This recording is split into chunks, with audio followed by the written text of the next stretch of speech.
Season 1 of Written in Stone, the 1990s, is supported by Tension Climbing, wooden training tools designed with purpose in Denver, Colorado.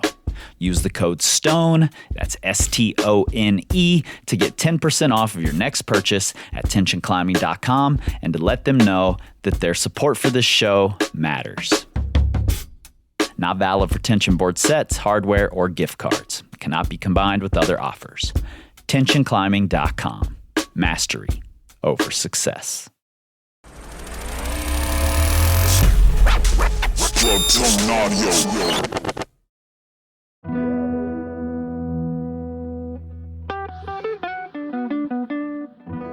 He was on a vision quest, and it had led him to the forest, to this boulder. Originally known as Roof of the Eagle's Nest, the local climbers recognized it as a futuristic project all the way back in 1973. And over the next 34 years, many masters would try the line, but with no success. In the winter of 2007, local Vincent Pochon began trying.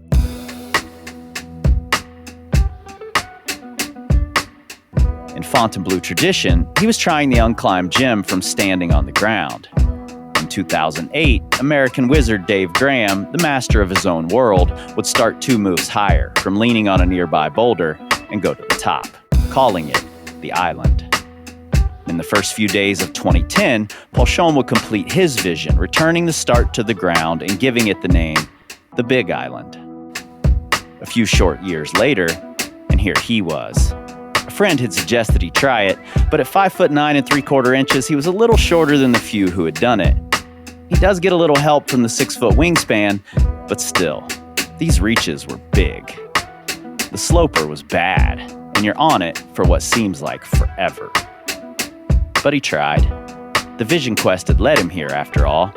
So what was there to do but try? The standard beta didn't work, so he concocted his own, fitting his not quite tall enough frame onto and around the giant prow and into the spaces left by nature's sculptors. Over 20 or 30 or maybe 40 sessions spanning 2 trips, he kept trying. In this trip, Kris Schulte was being given special passage. On a side quest to Switzerland, he'd stood atop the Dagger, and back to the forest, he'd finished the Realist, both at 8B+, or V14. And now, with the conditions right, and the forest on his side, Kris Schulte would be allowed passage again, on a Lifelister. The end of this vision quest, and the start of another. The Big Island.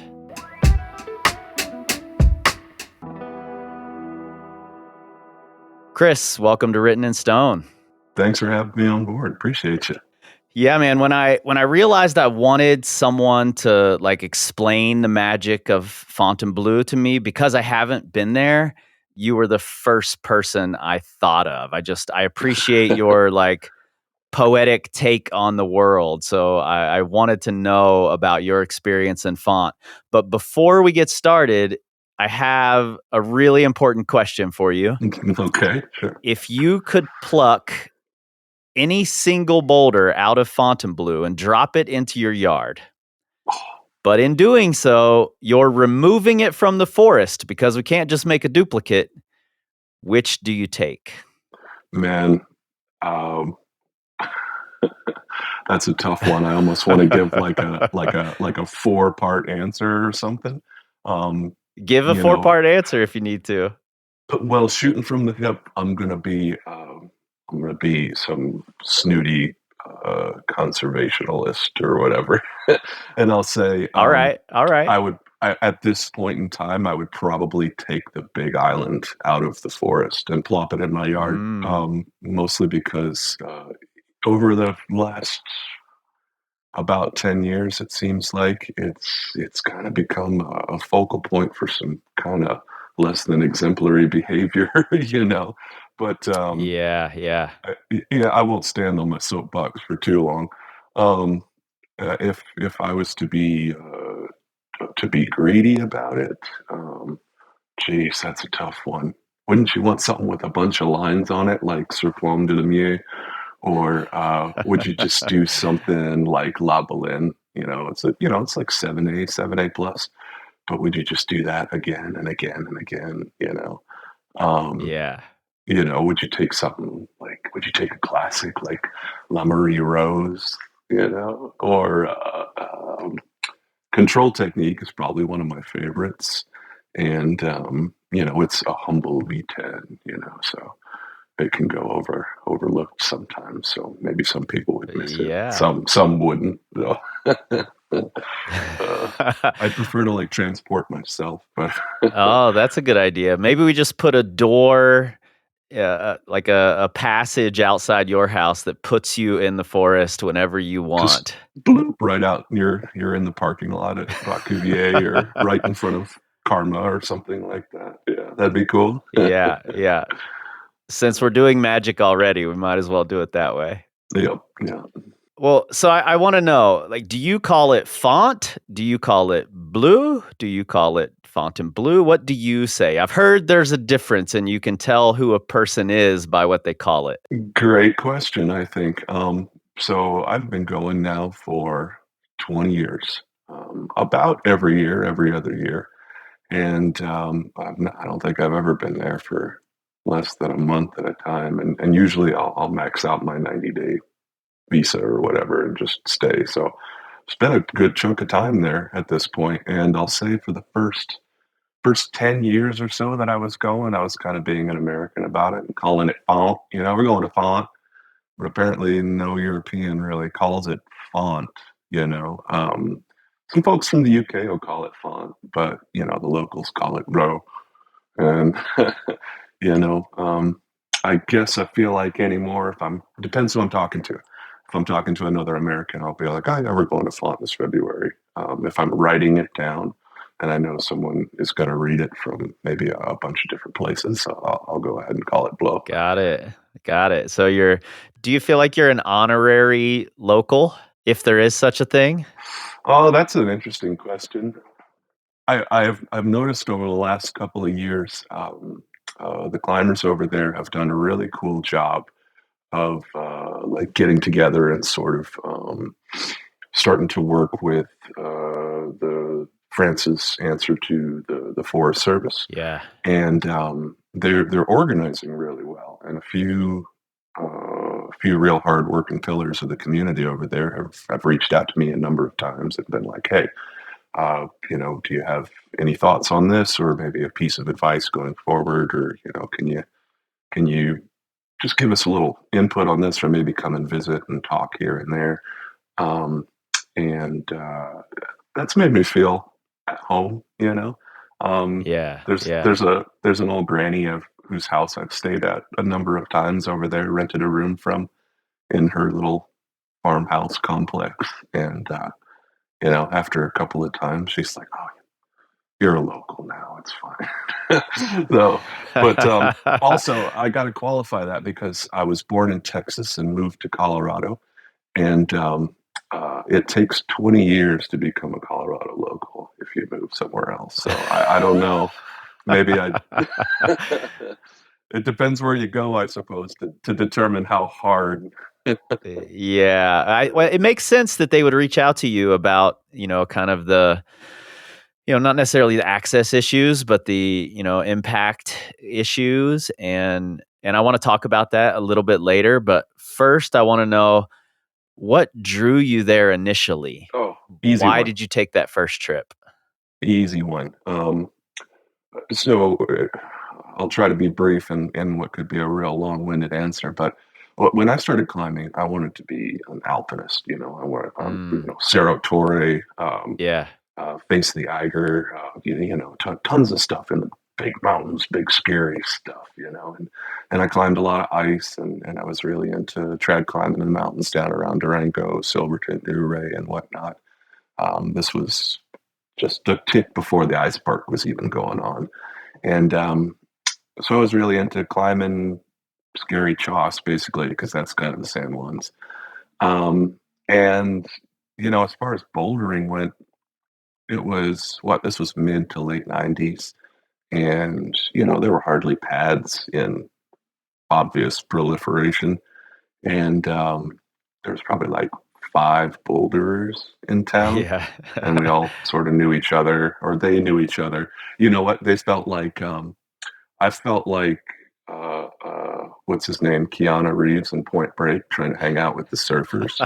You know, me as like, I'd come down the hill from like soloing some WI4 or whatever, and I had the big red and black North Face one piece, and they're like hanging out and Yeah. like chop off, karate pants or whatever in the sun. And I'm like, so, what is this? How Uh, hard do you think this is? I want you to say V4 because then I know I'm training for 512 in the mountains. And yeah, they totally. were like, nah, this one's a good warm up. This one's a bit harder. This one's really hard. And this one's really sick, which means they put it up themselves. Yeah, yeah. But anyways, I worked within this framework for, a few years, just heading towards the mountains. And then one day I opened one of the mags. It was rock and ice or climbing or both. And there's a picture of Fred Nicole doing the first ascent of Karma, spotted by Jackie Yeah. Godoff, wasn't it? Yep. And I was like, that orb right there, that is bouldering. That's and here I am living in a place that's surrounded by thousands of great sandstone boulders that were kind of untapped. But what I wanted to know was like, what's it like to hit that sloper and bang your heel up by your chin, And that was so the photo. And from then on, I was like, every boulder I would go to, everything I would find, slapping slopers like, is this what the sloper feels like on Karma? So that was such a big and influential problem for me. It was such a big draw. Yeah, that's what got me over there in the first place. I love it. What a classic photo. No pads anywhere to be seen. Just the loamy earth below them, and Fred in full focus. Jackie focused on Fred. You're right. That's bouldering. After you go there a couple of times too, and really start trying hard on your projects, and you realize how finicky it can be, like that photo just becomes more and more legendary. Like, yeah, no pad. There's a little towel. It's warm enough that I think Fred has his shirt shirtless. off, and Jackie's, they're in shorts. Jackie's got like a little athletic t-shirt, just baggy hanging on. It's like looks like it's like May or something. Yeah, Pretty amazing. legendary. Well, it's definitely at the top of my list of places to visit. So what I would love for you to do is like tell me about the forest. Describe the forest to me. If you're walking in for the first time, what's it like? Well, one thing that a lot of people don't know until you go over there is that when you say Fontainebleau, when you say the forest, it's actually made up of 3 different forests that all kind of more or less surround the town of Fontainebleau. It's actually a pretty big area, and gosh, the little satellite areas that make up these greater regions. There's hundreds of them. Most classically, if you're an American, say, coming from the airport in Paris, most likely you're going to get in your own car, and the first thing you're going to hit is Bacuvier, and pull off the little highway, and the parking lot's right there. It's right there, and as soon as you swing into the parking lot, you can see, just into the trees there is like this iconic L'aerodynamite, this incredible kind of like one-handed jump start. It's around V8. And first things first, here's blue #1 slab. Here's Aerodynamite, and just it's instantly recognizable. And the flat landings, ankle deep, autumn leaves, this, if it's dry out, this gray, white colored stone, everything's close together. You know immediately that like, wow, this is something special. This is like everything I've ever seen, but more compact, higher quality, and really close together. Like I can walk back to the car for lunch if I want to, or um, so that's kind of like the first thing that hit me the first time I went, was how obviously amazing this area was.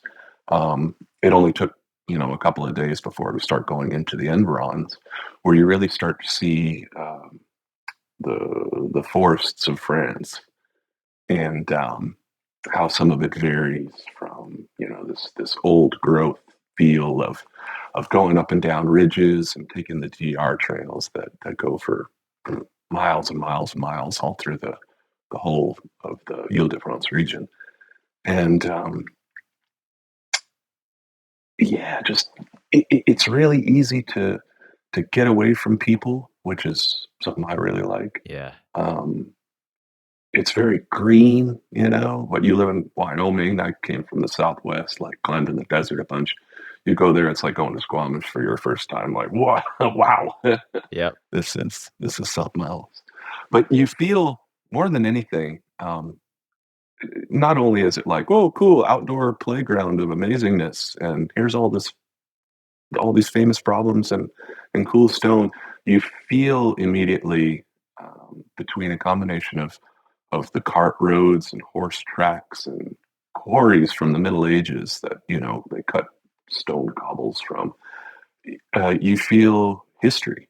You're climbing in an area that's over 100 years old, over 100 years of bouldering. Yeah. And that just boom, it's like a big heavy blanket. And you're like, whoa, I'm really wrapped up in this. I could be a part of this right now, just visiting. Like Yeah. it's definitely another layer of an experience for me. Do you, off the top of your head, do you have a favorite day ever in Fontainebleau?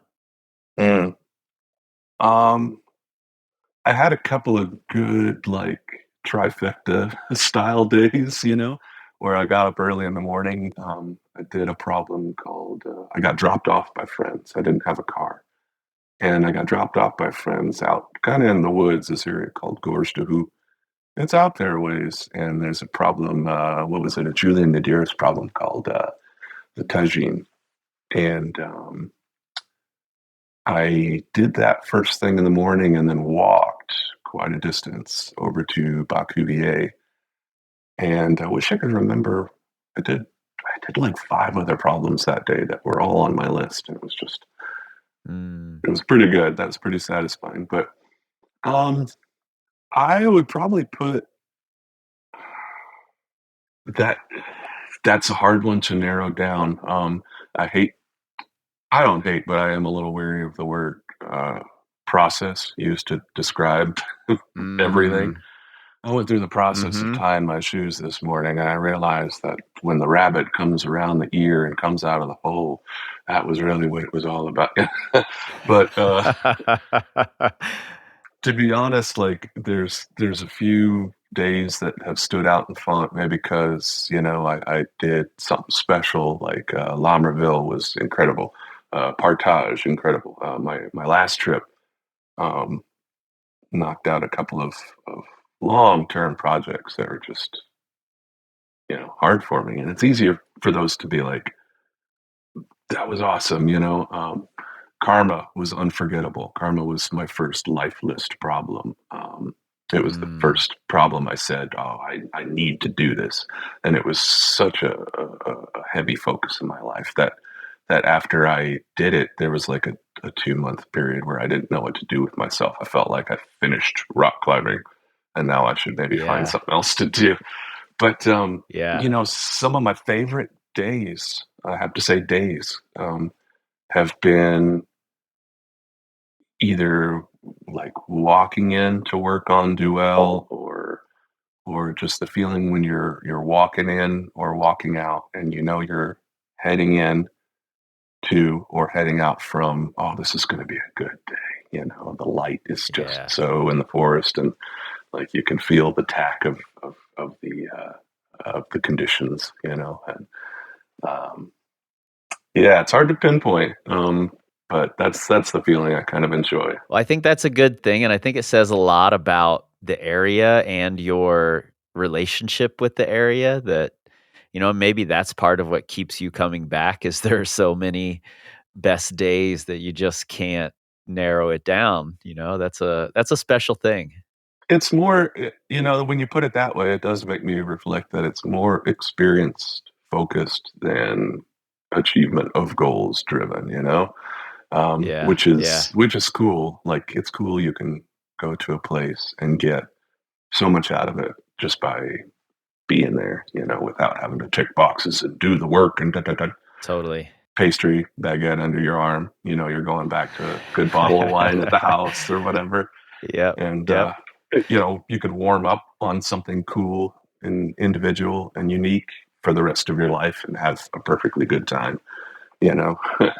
Wow, that's cool.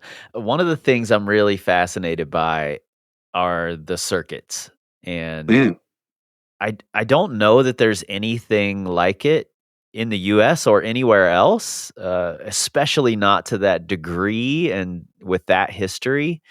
Um, and it sounds like such a fun, great idea, especially since some of the circuits are like there will be things from V1 all the way to V11 in one circuit. So it's not like we're just going to do all V4s. It's more you're going to have this experience across all of these different boulders. And I suspect though that just reading about it, I probably lose some of the charm of it.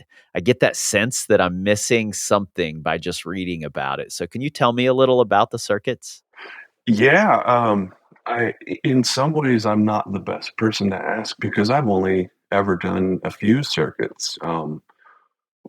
For one, it's because I have spent, probably 3/4 of my trips over there, with serious goals in mind. Like, it's always been the place that I Sure. go, like, "Here's where I wanna try hard. This is the style I like. These are the problems I wanna do."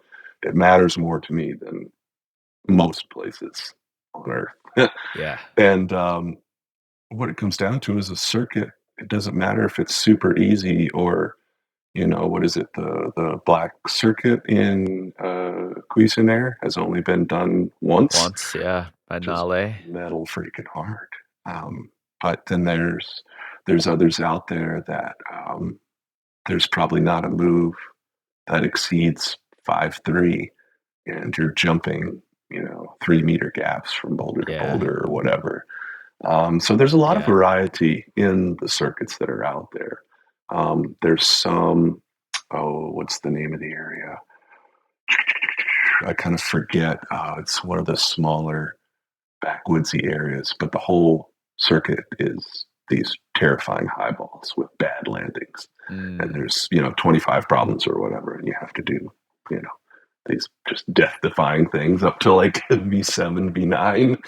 But Wow. so they're kind of all over the place. But I think one of the reasons, probably the main reason we don't see anything like it anywhere else is because um, the proximity of good boulders to each other in such a tight area and the interest in climbing at the time, much like my own personal arc, 'cause I'm going to be an alpinist. Oh, suddenly I'm a boulder. Right, right. It is the same thing that happened there. 100 years ago, there were these guys who lived in Paris, say, and they're like, well, we want to go to the Alps and climb on the Drew and whatever else. So we got a train on these tiny rocks. So we're going to ride the train down and spend the night in a cave for the weekend and climb like 500 problems a day, But Yep, yep. you can definitely put in a whole lot of miles on a lot of varied terrain and lose a whole bunch of skin.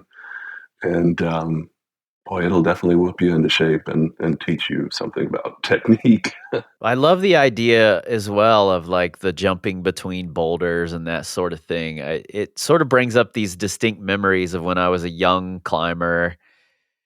Maybe my first bouldering trip actually was there was a magazine article about blowing rock in North Mhm. Carolina. And we had just followed the vague directions in the magazine. There wasn't a guidebook, nothing like that. And there was a photo, I think it was called Roof of Death or something.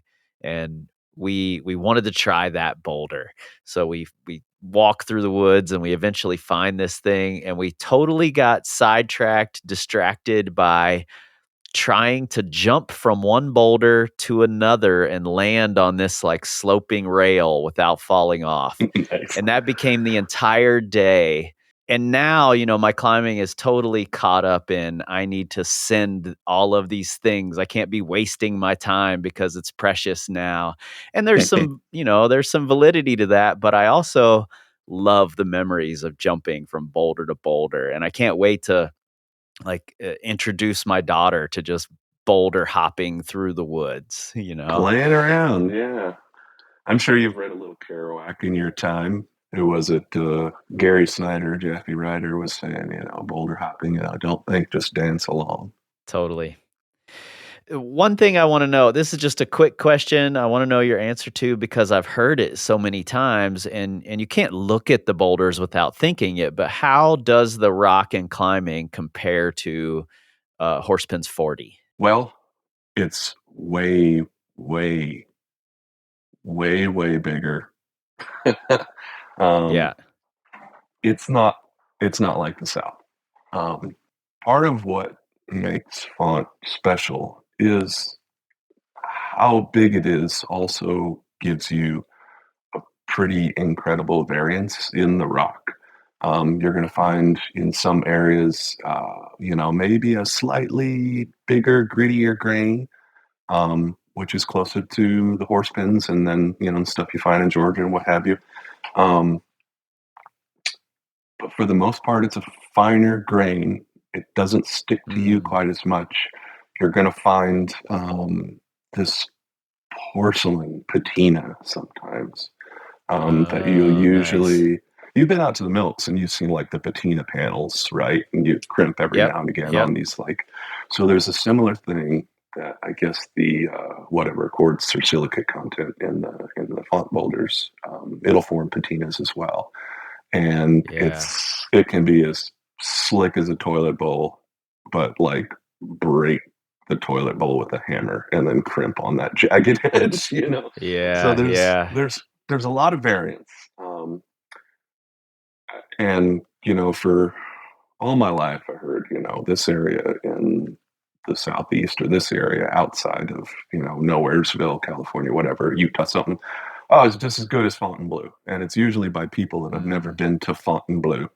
Uh, but Right. Right. I won't say what the English have said. I have some English friends, and they're like, "Why do people keep trying to compare, such and such area?" I won't drop any names to Font, because I've been to all those areas, and I go to Font all the time, and all of those together is kind of like one bad area in Font.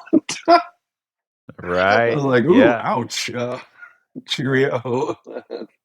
That's a little raw. I'm not surprised by that. Well, English humor can be about as dry as unbuttered toast, and I'm down with that myself. My toast runs a little dry as Uh, well, so. yeah, same, But same.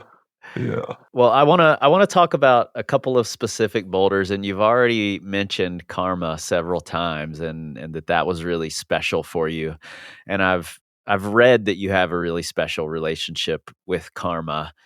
It was first done in '95 by Fred Nicole. We talked about the photo, just iconic. It's appears, at least since I've not climbed on it, to be one of the most pure, in air quotes, uh, boulders. Like you do a boulder, couple of moves and yeah, that's it. boulder Tell problem. me about your relationship with Karma. Well, like I said, it all set off with this photo that basically turned me into a boulderer from an aspirant alpinist, and here I am running around Colorado, Utah for a couple of years, wondering every time I touch a sloper, is this what it's like? And so finally I go, what was it, in probably '03 or '04?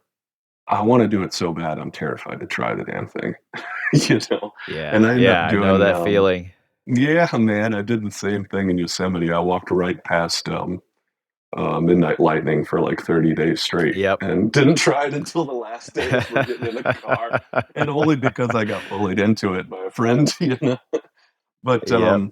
Yep. I I did a bunch of other things. Ended up doing my first V12 in font, um, um, Big Dragon, and a handful of other things before I even started to mess with Karma. And it was in a way because I I had attached such historical gravity to it, so much baggage, you know. Yeah. So there was just this huge stretch, like a number of weeks, in this first, 3-month trip that I took to Font before I actually wanted to hunker down and try my my dream problem. Yeah. There aren't so many things in life that way. The things you want most, you're most afraid to For to sure. try and do. Absolutely. So eventually, I'm like, cool, weather's good. All right, let's get after this thing. Let's start trying. And at this point, the boulder had gone through a number of changes already. Like, there was that poor nut who broke a bunch of holds off of some classics in the Mhm. forest, which, was terrifying and devastating to me. I was like, oh my God, my dream gone before I even get to see it. Right. And then somebody sent it again. Like, oh yeah, okay, we're still in, And you walk up to it, and even in those days, 20 years ago, the landing was not a flat, loamy landing that you just spread a towel out over. It was kind of a rooty pit, Mm. Um, and it's even crazier now. But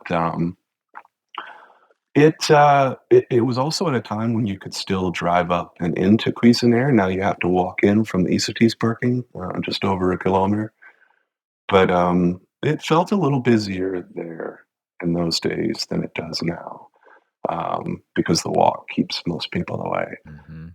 But, sort of a buttermilks on a weekend vibe in a way. There's a lot of people around having a good time. And, I worked at, I really can't remember. I probably put at least 3 or 4 days on it, maybe 5. And the day I finally did it was kind of atypical for me in a lot of ways because I'm a pretty private guy. I like my space and I like my quiet. Yeah. And there were like 30 people around the boulder. There's probably 6 or so who were also trying it, and the rest of the group was in the nice little hang around it or trying problems that are adjacent to it. So it was definitely a different sort of vibe, but maybe I couldn't really understand French very well at the time at all. Yeah. Um, so, like many languages, you go to a different country and you hear languages, and you're not hearing some bullshit about how Becky did such and whatever, and it's just in your head. It's more like just like Yep. birds chirping or whatever Mhm. because you don't know what they're saying. So, I don't know. After a couple of goes with these other folks that were trying it, and I'm sticking the sloper really good and getting the heel up, and holy cats, I'm rocking up and up and over, and all of a sudden I got a handful of the jug. And 30 people, wow, there's this big yelling craziness. It was like a sporting event. I'd never experienced anything like that in my life. I was never a comp climber or anything like that, but like it was all at once this thing of, here's these folks, here's this community from all these places, and Mm. we're all trying this thing on this perfect day in this perfect little picnic spot, it feels like. And wow, dude, I just did the first life lister I ever had. Wow. After doing this thing and, standing on top of the boulder, first appreciating for the first time what it's like to just hang on the jug of the thing, and Yeah. drink it all in before you actually top it out. Good stuff. It was kind of nuts. So talk about taking a trip on a budget. We went real lean back in those days, and some crazy, stupid how we decided that particular day that we were going to warm up in Cuvier and then go to Cuisenaire, but we were going to leave the car in Cuvier That's a long freaking walk, like really long. But we were going to save a few euro in petrol or whatever. So I just went along with it. I won't, no, yeah, I won't go too much further into it, but here I am and I've topped this thing out and, well, geez, I may have to get a little R-rated at this point. Uh, I top this boulder out and all these people, woohoo! And I come down and this French guy comes over and he's like, good job, man. And he puts this sugar cube sized lump of hash in my hand. uh, And I'm like, whoa, okay, cool, bonus. And, you know, I've taken my climbing shoes off and I'm kind of walking around in the woods to see like if anybody has some rolling tobacco and a paper I can roll up this thing in because, dude, I just did karma. And yeah. I trip over a tree root and I break my pinky toe. Oh no. And that, what do? You don't fix a pinky toe. You just walked, however many miles to save a couple of dollars on petrol. I'm not going to the doctor in France. I don't know Yeah, what I'm yeah. doing.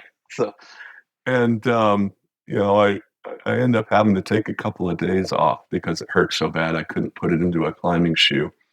But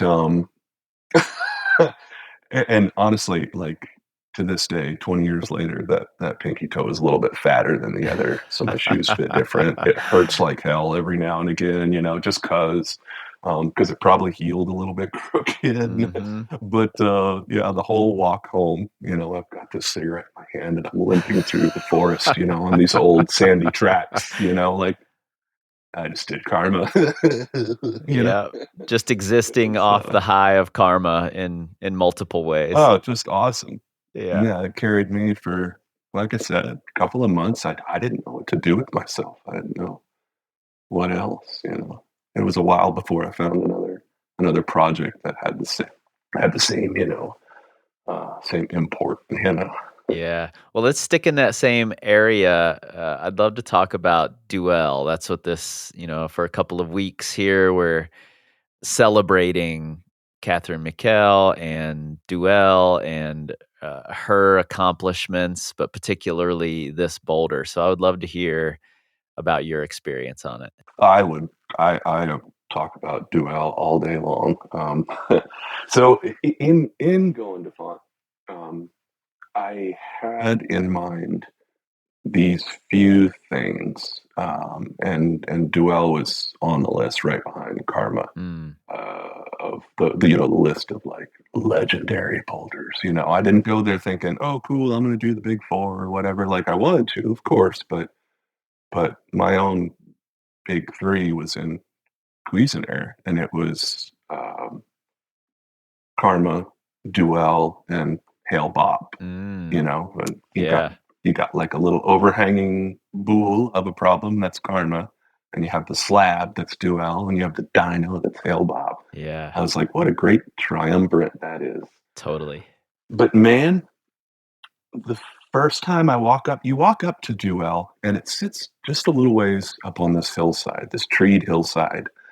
And the way the aspect of the ridge runs, uh, vis-a-vis the path of the sun, it seems like there's always these silvery golden rays that come through the trees just right Mm, and cast the shadows just right. It's freaking beautiful. And you're walking down basically what amounts to an old road. And there it is. It's beautiful and it's right there. I don't know what to compare it to because it's so inviting. And the whole time you're thinking, what does V11 slab even look like? Is it, yeah. Yeah. like, am I just like, is it like a pinhead for your fingers and feet, or what am I gonna? And then you walk up to it and you're like, dude, this looks like V6 or V7 or something. It's got holds on it. It has actual holds you could see.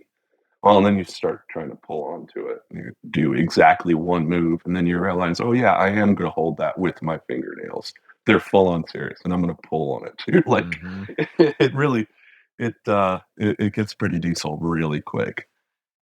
Instantly, you know, like I was never some slab technician or master. I wasn't bad, but by no means was I someone like going to, I'll pick out California and Squamish as having good hard technical slab climbing where you're like, geez, this is really sandbags. You go to Yosemite or something and climb slabs, you hit your whooping and you're like, wow, I barely climbed B5, you know? Yep.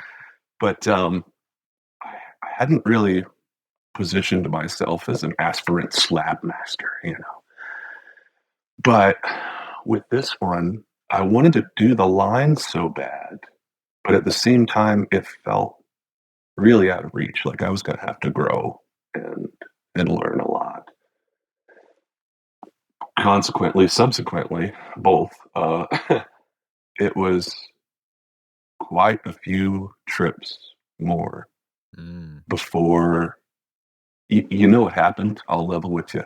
Basically, and this is how fickle climbing is, I had done the project for the trip that I wanted to do. And I can't remember exactly what it is now. But that's when I was like, okay, cool. Now I'm going to start trying Duel because we've still got time. We've got great weather. And I want to do the thing. I want to do the line. So it's time to just punch the clock or whatever, check in and do the work and do it until it's done. And it rung. I think it was my first 8B pluses, my first 314s in font, Gecko sit and Keop sit. I think I did those two, and then I was like, all right, let's do Duel. It's time. And I went at it with this whole, like, I want to grind away at it. I'm going to punch the clock. I'm going to just work. It made me work so hard. But in that, this was the precious gift of it all, is in that it beat me up so much, whooped me so hard that I totally just gave up. I was like, I don't care what happens anymore. I'm not attached to results, even though I still am. I can't attach myself to that attachment. I can't. Yeah, totally. I can't recognize it. I just have to breathe and let it in and enjoy the walk in, for example. Yeah. So eventually, through this absolute beatdown, this erosion of my soul and psyche, I basically like broke off from the crew of friends that we were traveling with, and I would warm up in Isatis or whatever and wave goodbye. Here's it's time to clock in. See you guys later. And I would go and climb until I was exhausted or split a tip or whatever. I don't know. But that walk in, it's about a kilometer from Isatis to the Boulder. And over the same ridge that I mentioned, I would listen to, maybe it was Bach. It was some pretty classical music, but I remember particularly listening to the Ave Maria. Yeah, it's really, really good. And it just became this ritual that as I'm walking through the woods and listening to these lovely choral tones, it was such it made me relax. And it was maybe just by rote of repetition, if that's the right turn of phrase. Maybe I Pavloved myself into chilling out. That's a good thing. And there was a real, I became really cognizant of this surrender to the hashtag process. And I started to enjoy everything around working the problem more than actually climbing on it. Right. Because parts of me at that point were like, I freaking hate this thing. I'm so over climbing on this right now.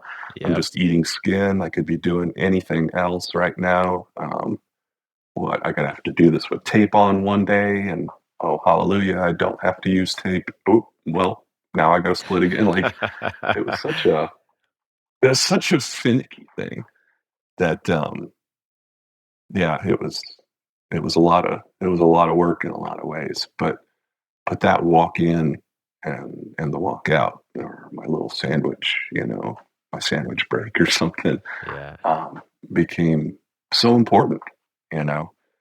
Um, and gosh, then I started getting close to the damn thing, and I even tried. There's actually sort of a tall man's way that you can kind of cheat it a little bit and lerp up for this sloper Yep. before doing what is classically a final right hand move to a crimp and then to the lip. Yep.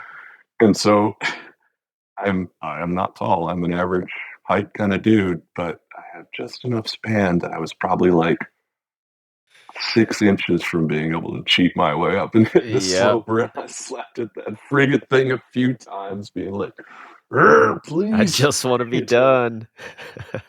Oh, and thankfully I was denied because, man, we were talking earlier about taking the time and hanging for the jug when you've just done the thing, but Yeah. you don't want to top out and be done quite yet. Yeah. Ooh, I hung on the top of Duel for a long time.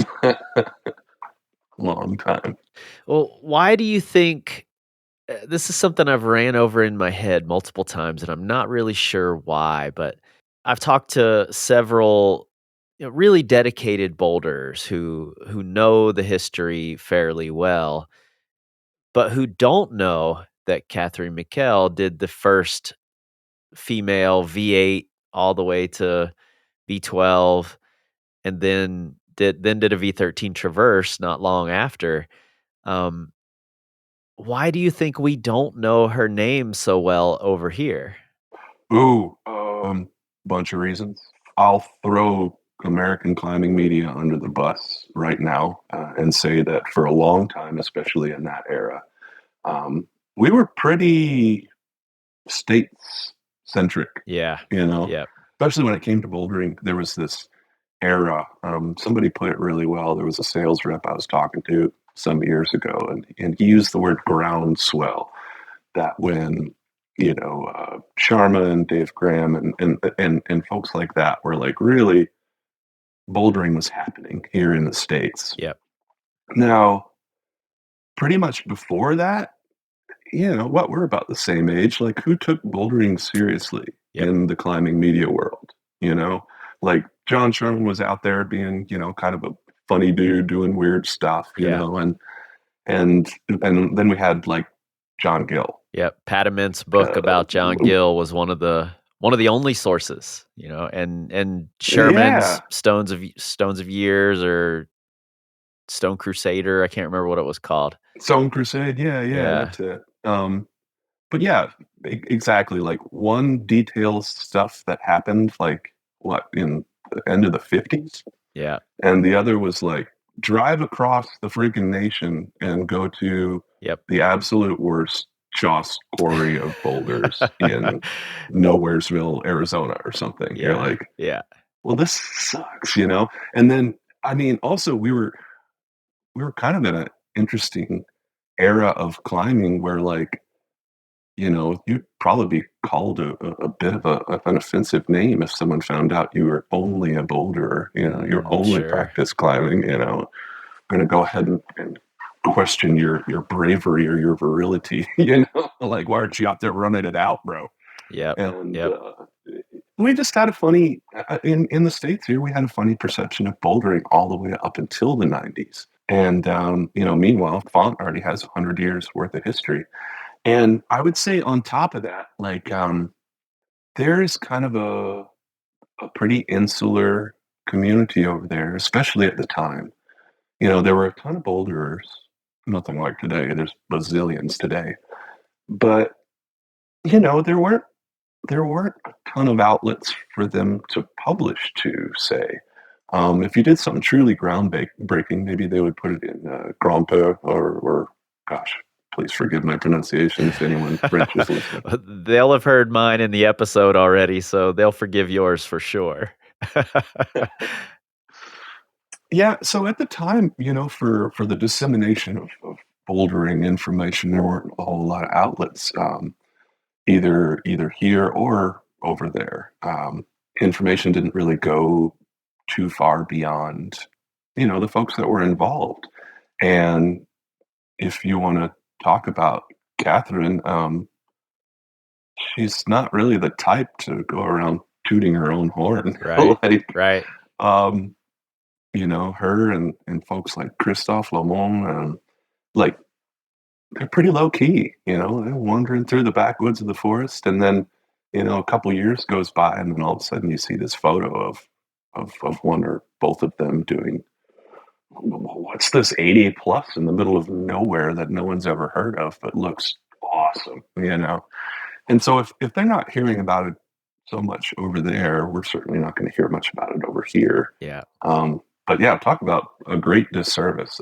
Communication would have been awesome back in those days. If we had more people traveling, I almost feel like undermining the validity of bouldering as a pursuit unto its own here in the States probably put a little bit of a chokehold on the number of people that were going to travel over there. Yep. And then by side effect, both of us get to exchange methods and information and approaches and standards, my goodness. Yeah. And just get to know each other. There just wasn't a whole lot of it going on. So I guess, Americans were being American and the French were being French. Exactly. And eventually we figured it out eventually. Yeah, I agree completely. But Catherine's a legend. Absolutely. You go over there and you start poking around. You poke in the old books, and you'll see photos of her on, the staggering highball Lorette or something. And then even more when you go see it in person and you're like, dude, that looks really hard. It's very high. And the landing is a bunch of like washing machine blocks or something. Yeah, I was actually pretty conflicted about making this episode because it seemed like she sort of wanted to be under the radar. And I had sent a couple of emails to her. I found her email address and had emailed her and hadn't gotten any responses. And then I finally did get a response from Christoph saying, we'll be happy to answer some questions if you have them. And so I sent him some questions, and I haven't gotten a response about the questions yet. But the episode is very, it feels a little mysterious because we don't know a ton about her, and I couldn't find much about her. So it's very much like, I'm not going to blow up her spot, but I want to let you know this woman was out there doing these things, becoming a part of this forest in a way that no other woman was at the time. And I think it's really brilliant. It's brilliant is the word. It's absolutely perfect. One, my hero and heroine.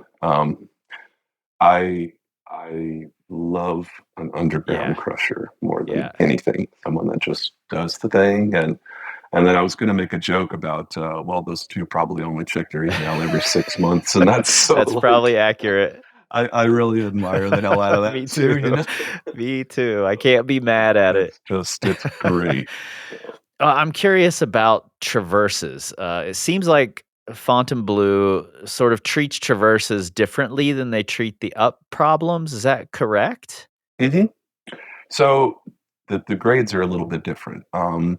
They end up being allegedly graded a little more like roots are graded.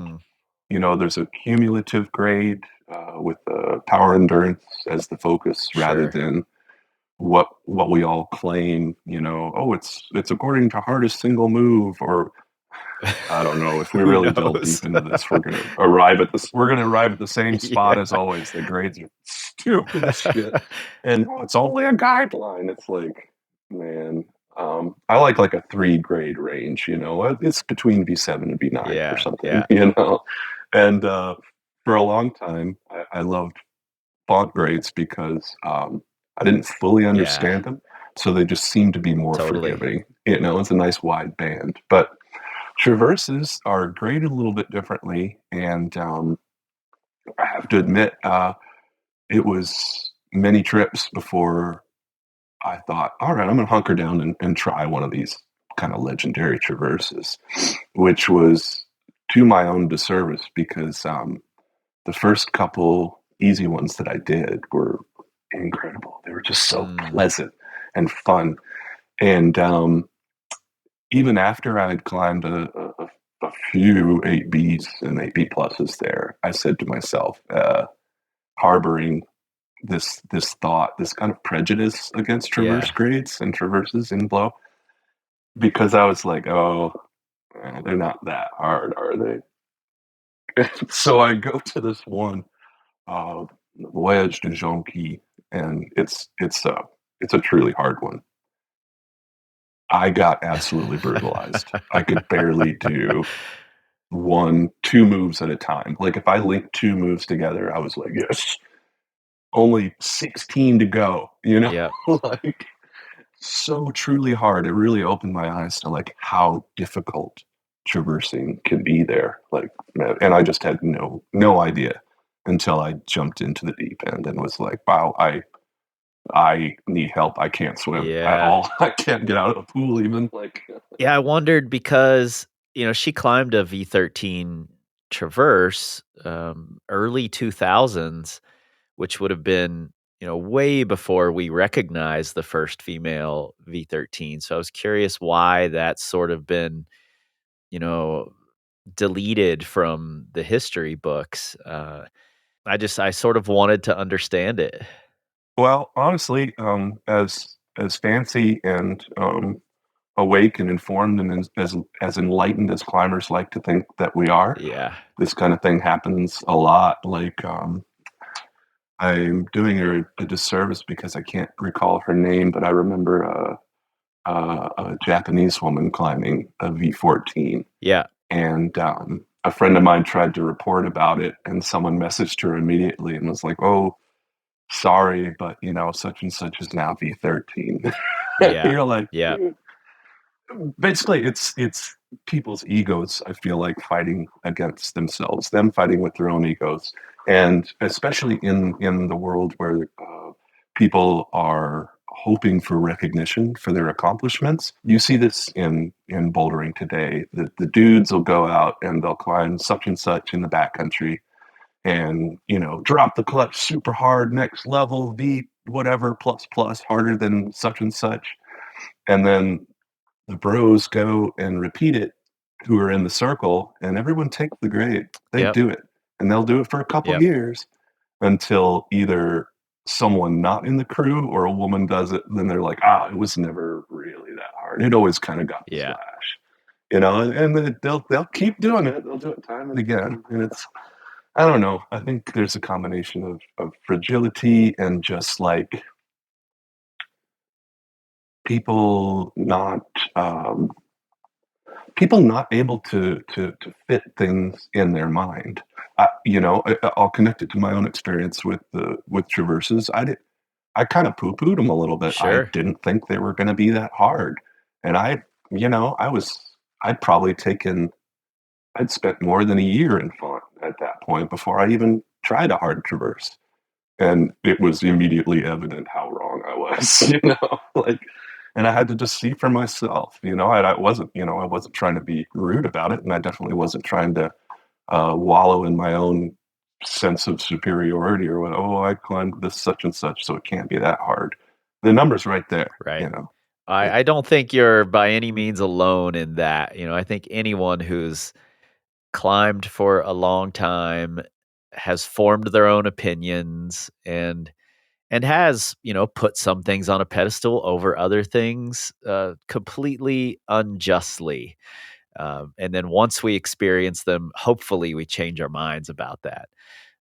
So I think traverses and link ups and eliminates and all of these things that we're constantly, poo pooing in one way or another have their place. And if you can learn to enjoy it all, you're probably better off. I think eliminates are real stupid, but bless whoever can have that kind of fun.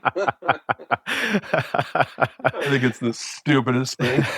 And let me try to justify this with a bit of a timeline. Like when I was coming up back in the day bouldering, there were eliminates like everywhere, and they were put up in like the mid '80s or something or the '70s, and it's like, well, if you don't use this, it's V8. And, here I am walking around, name a place from, I don't care, Boulder Canyon, right underneath 15 sport climbs, and I'm putting up a V11. And I'm looking over here, like just down the road, at like, you crammed 6 problems on this space and they all suck. And you could have walked over here and done this amazing thing. And you didn't. You didn't do it. Nobody did it for 30 years. But, bless whoever has that childlike sense of wonder and can have fun.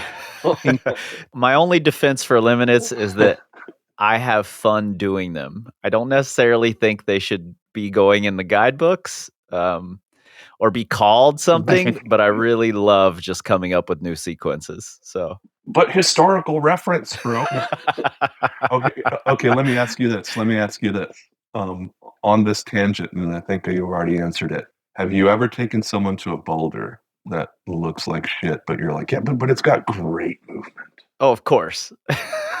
Of course. There's absolutely a full-on division that needs to be recognized between climbers as the movement-based climber and then the visual aesthetics climber. Yeah, I agree. Because, man, I will put up with some super bad, awkward moves and really sharp holds to climb something that's beautiful.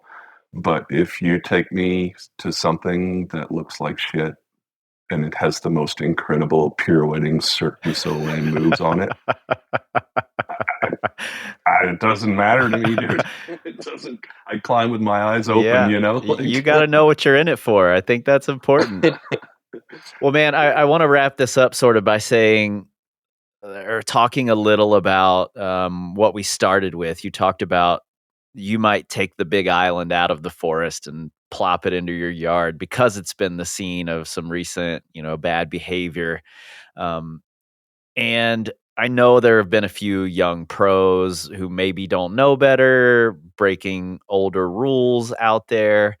And while it's been a climbing destination for longer than any other bouldering area on the earth, it isn't immune to these kind of issues. So I think it still needs to be treated with respect. And if you have any words of wisdom here, we are all ears. Well, I'm going to go ahead and be honest and expose my breast for the dagger right now. Like, here's vulnerability, here's honesty and accountability. Speaking of the Big Island, I did it in the dark with lights because I didn't know any better. I broke the unspoken unknown rule at the time. I didn't know. Ooh. And and I'm the type of jerk too that if I said that to me today, I'd be like, you, not an excuse. Understand where you are, like get to know before you go or whatever.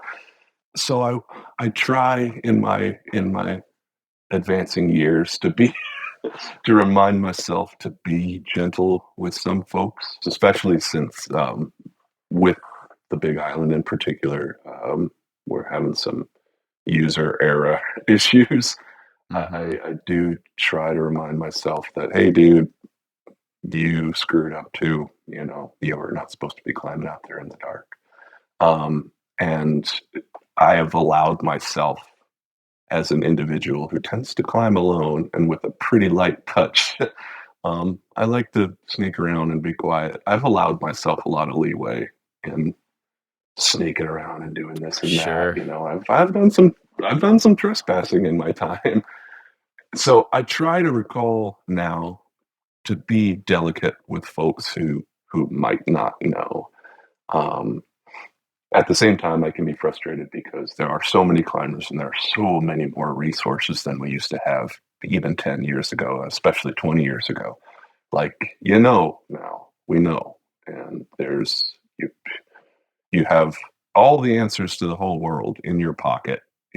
Just check it out. Just look. Individually, we can do a lot of things to keep ourselves and our crew in check. But as a community, one of the things that we have to mind in the future is the community. We're moving from a system of governance that's going from like village to city to statehood to country Absolutely. to continent. And I feel like now we're in the intercontinental size of community, and we just have this volume of users that we've never seen it before. So it's hard. We have all these vehicles to disseminate information, but also we've got all kinds of people who are, I don't know, they've never been camping a day in their life, just say, because back in the day, you used to arrive at climbing. You didn't Right. just as a kid, you just didn't one day, I've never done anything, but I'm going to be a rock climber. You would go camping, you would get into hiking, you would find some old dude or somebody to literally show you the ropes. And that's kind of the progression, there were only a handful of folks who grew up in Nowheresville and came across a copy of Freedom of the Hills and was like, well, this is how you place a nut. Good luck to me, I guess, So it's a lot different now. We have a lot more resources, and gosh, we need to figure out how to make it all scalable at this point. Yeah. Scalability and outreach is really important. Personal accountability is always step one. Yep. Mind yourself, then mind your crew, mind your family, mind your neighborhood, and then let's have that interchange between groups. We kicked off starting how come we didn't hear anything about whatever? How come we don't know about you shouldn't climb at night in biological preserves in the French National Forest System? Right. Why don't we know that? Well, because you don't speak French, basically, or you haven't gone over there.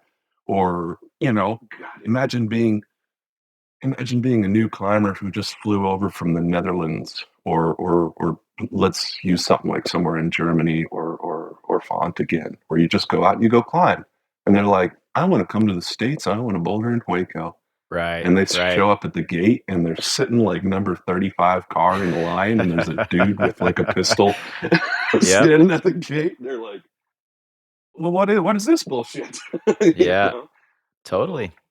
I don't know. Communication and yeah, us learning how to scale, because the more we want to travel, the more folks that step into a city gym, say, and then buy a guidebook and a pair of shoes.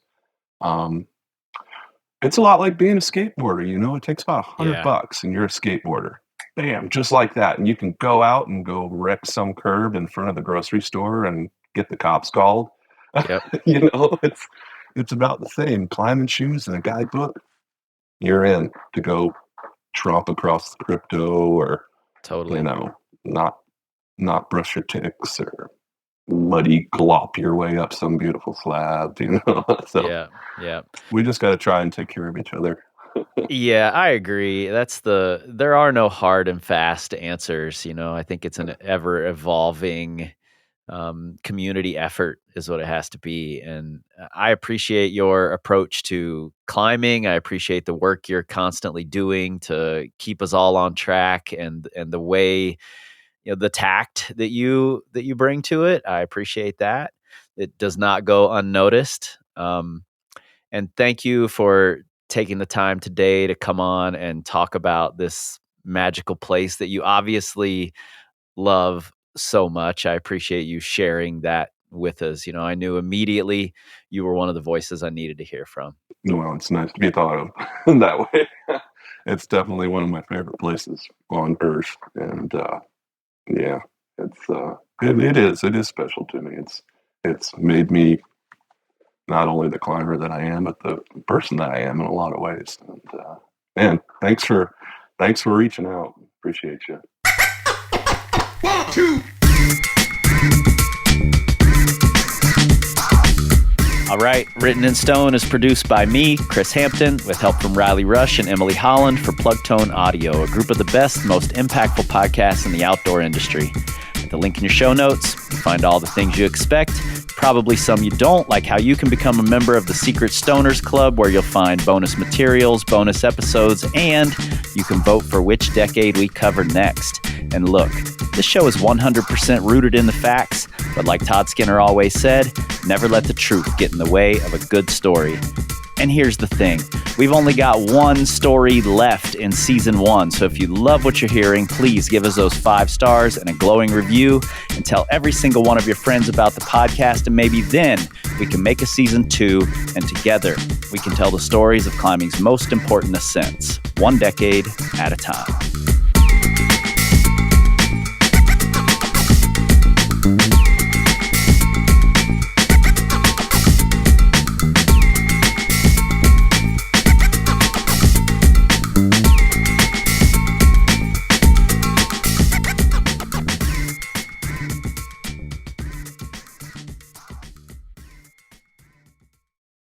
Secret Stoners. That was a fun conversation. I've never really had a conversation with Kris before this, and I really enjoyed it. And I love that he quietly walks the walk. I love that he holds the opinions he holds. I love that he sees things poetically. And I would love to debate sometime with him the aesthetics versus movement and the benefits of eliminates and all of those things. That seems like a really fun conversation to me. Kris, if you're still listening, thank you. That was a real treat. You all probably noticed that I was extra nasally and congested during this episode, and you can probably hear now that my throat is a little scratchy. I'm still a little congested. I think I jinxed myself on the last Secret Stoners Club because I was hoping that my voice was going to improve in a day or two, and then I'd be able to get the next episode recorded, and it went the opposite direction. However, all is not lost. We can still do this.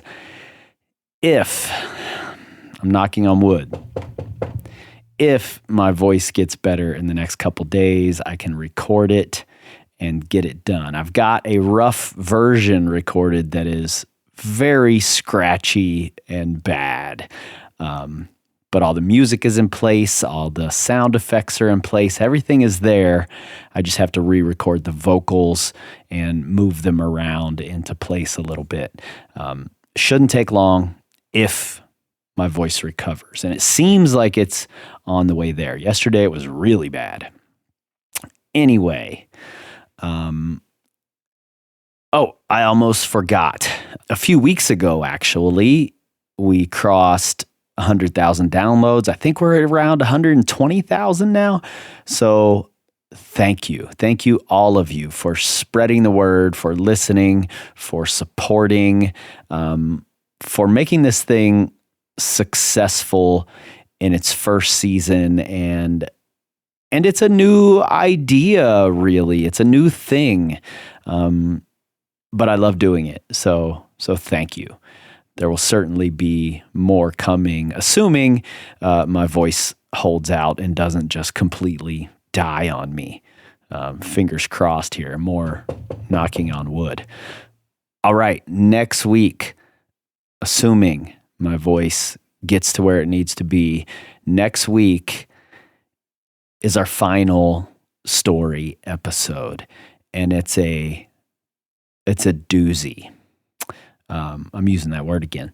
It's a big one. The subject of next week's story was just coming into her own at the end of the 90s, and which is a big statement because she ends the 90s the same way Lynn Hill opened it. She bookends it with these massive accomplishments for women and for climbing, and goes on to really skyrocket into the 2000s. So it's kind of a major statement to say she was just getting started when she was certainly the best female sport climber on the planet at the end of the 90s. I'm excited to tell this story because while it's out there and some of the people know bits and pieces, this is just such an important story that doesn't get told enough. And I can't wait for you to hear it. Okay, saving my voice. I'm going to try to record this thing tomorrow. Hopefully, fingers crossed, cross all of your fingers that I wake up either Monday or Tuesday and my voice is pristine and I can record this final story for you all. And I have an interview on Wednesday. That's the final interview of the season with another groundbreaking woman who will be following this story. Okay, I've told you enough. I'll see you guys next week.